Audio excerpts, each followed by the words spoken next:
Does Firestorm have a camping problem?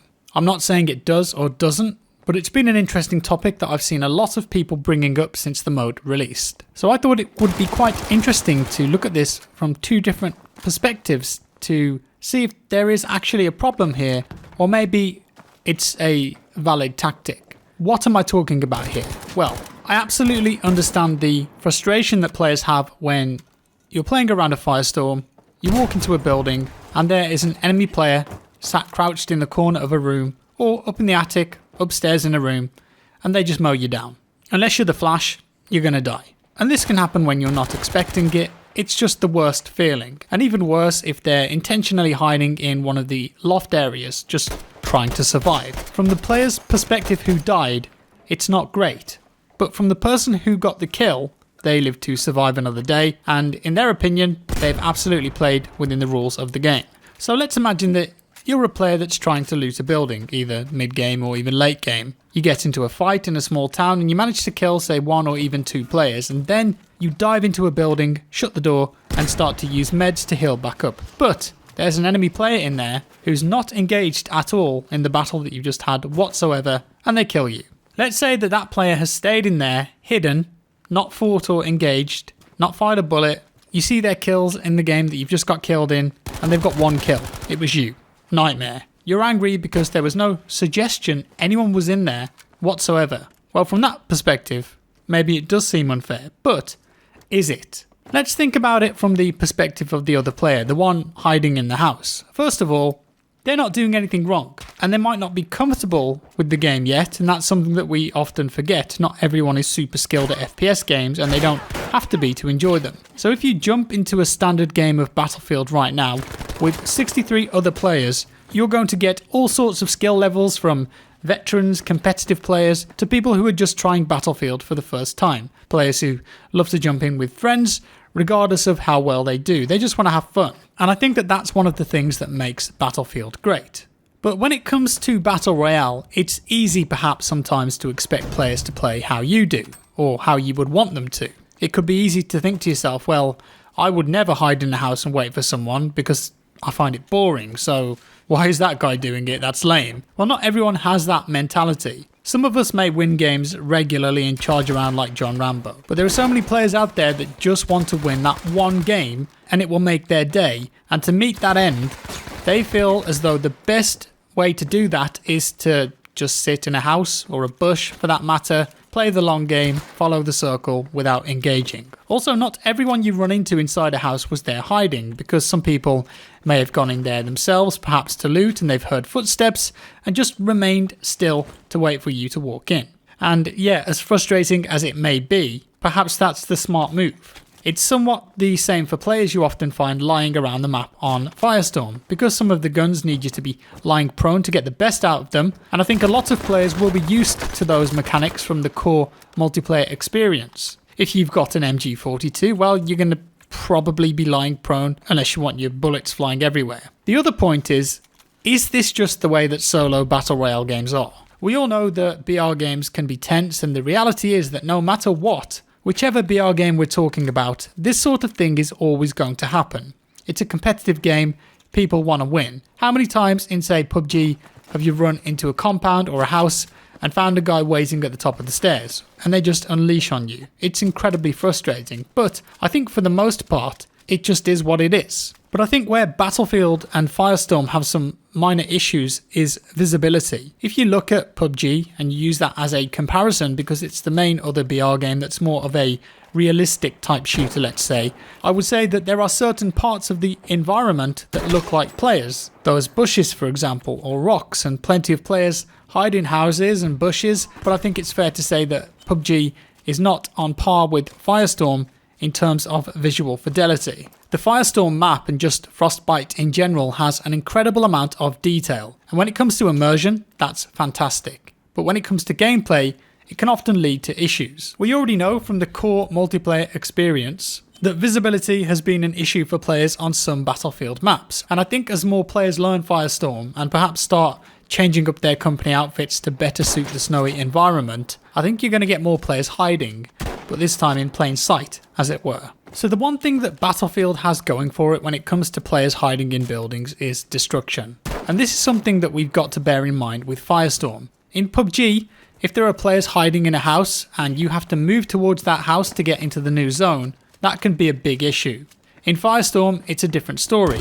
You can use dynamite, Panzerfaust, anti-tank grenades, hit the house with a V1 or an artillery strike, even blow it up with a tank. There are so many ways that you can either destroy a building or push enemies out of it. And it really changes up the way that the game mode plays. But that doesn't really solve the initial issue that we were talking about. Because I would say that camping, for want of a better term, is more of a problem in solos because squads are way less likely to hide in a building unless they're already quite a depleted squad. The issue is, sure, you can blow up that building, but how do you know that someone's in there in the first place?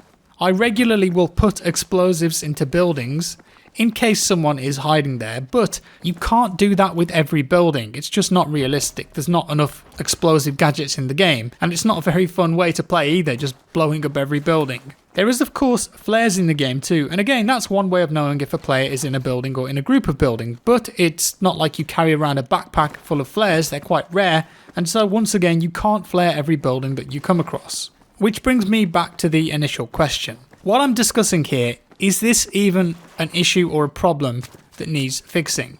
And if it is a problem, can there be a solution that's more fun? Let's just imagine for a second that this is an issue that needed dealing with, and DICE and Criterion sat down and thought of ways that it could be addressed. How would they do it? Well, if something like that hypothetically did happen, it would have to be really subtle. I don't think any sort of damage over time for sitting still or anything along those lines makes any sense to me, and it's way too harsh of a punishment for not doing anything wrong. So I think a good solution to this problem would be some sort of an audio system whereby if a player is stationary for a long portion of time, let's say 20 seconds, then they will make a small noise. It could be a shuffle, an equipment noise, maybe a clunk, maybe the creak of a floorboard, and it would only be incredibly subtle. So if you were going by a building, maybe you would catch it, maybe you wouldn't. With all of the ambient noise going on in the game, it would be difficult to hear this. But the attentive players would notice this. I'm just thinking about a very quiet noise that might play if you don't move for 20 seconds. Let's take a look at this example here that I faked with a friend.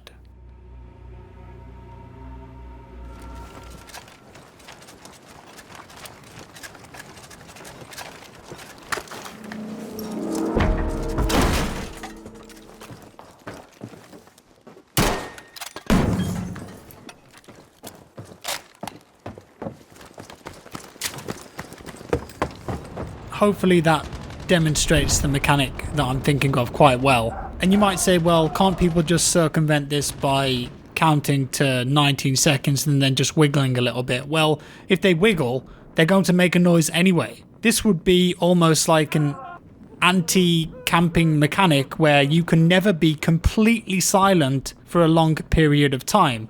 If I was designing a BR game, that's how I'd do it. And in terms of the visibility, I think one of the main reasons why people are so hard to see is that when you go prone in this game, there aren't any idle animations at all. You're perfectly still, like Drax from Guardians of the Galaxy. There's no movement on your front, on your back, unless you use your movement keys or you look around with your mouse or analog stick. There is no indication you're there whatsoever. So I think perhaps adding a small idle animation when you're prone, or maybe even going as far as if you're outside of a building in one of the cold maps like Halvoy or Fiel, let's say, you might see a little bit of cold breath come out of the character every once in a while. Just that tiny subtle indication that something might be there, and again, only the most attentive players would notice this. But this is interesting because you could say, well, is this just the nature of BR games? Do we need to just accept that players either hiding in houses or bushes are just a thing and they're playing the game how they know when they want to, and that's to their strength, and if it works, it works? We also have to mention that the looting does make the situation a little bit worse, because quite often players can't quite get the armor plates they need off an enemy in a hurry, which means they feel a lot weaker towards the end of the game, and as a result they don't want to risk taking fights. If you take a fight, your armor gets shredded and there's no guarantee you'll get any plates back. So I think because of that, I think a lot of players are really quite passive in Firestorm at the moment. But I do think there's a strong argument for some kind of idle noise to play, just something subtle. I know this is a game, but I think it would be impossible to remain perfectly silent carrying a load of gear on you, weapons, whatever it might be. So maybe there's an argument here. In conclusion, the reality is that sometimes these things just can't be fixed. Players are free to play however they want, unless they're cheating of course. And despite some playstyles being pretty frustrating at times when you come across them, they're also quite rewarding when you do it to other people. If you're in a house and hear someone running outside and they run right into you,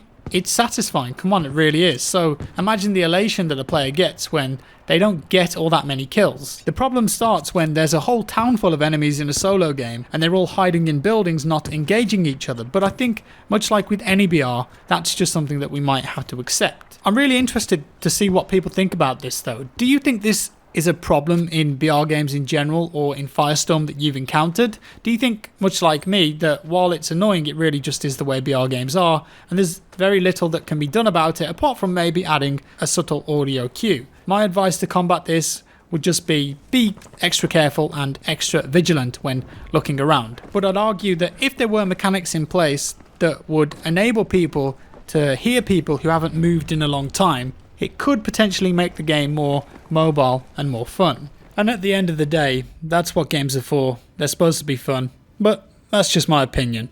Let me know yours down below. If you liked the video, give it a like. If you didn't, a dislike. Subscribe for more, and I'll see you in the next one.